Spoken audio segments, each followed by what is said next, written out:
We're going to welcome in CL Brown from the Louisville-Courier Journal. CL covers the Louisville Cardinals basketball team.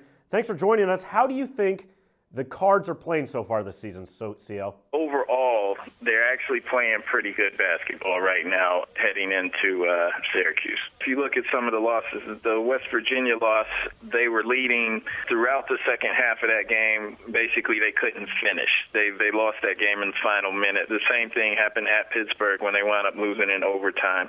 They really could have won both of those games. So they just have to play smarter down the stretch and learn how to finish games.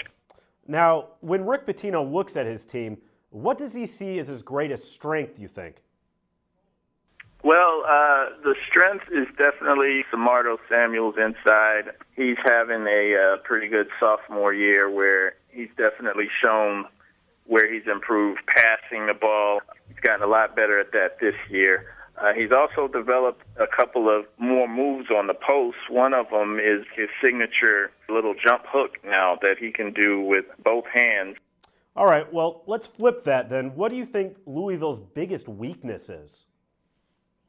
One thing that I think coming into the season people thought would be a strength, and it hasn't really played out like that, is their backcourt. Jerry Smith and Preston Knowles both were injured at one point in December, kind of missed practice time, and neither of them are shooting three-pointers with the same efficiency that they did last year. Both shot over 40% last year from behind the three-point line, and this year neither one of them is over 30% right now. So perimeter shooting has been a weakness. Now, a big staple of Pitino teams in the past is the press. Is that still true this year for this team? Well, the press probably hasn't been as reliable this year for Louisville as it has in years past under Pitino, but when they've been on their game, it's been pretty effective. In the first half of the Villanova game, I believe Villanova had 17 turnovers that game. Villanova came back to win, but to get 17 turnovers out of them was, pretty remarkable for a half. So, if they come with that kind of intensity and are able to kind of get Syracuse rattled, then, obviously that plays into the Cardinals' favor. All right. Having said all that, CL, big question, how do you see this game playing out?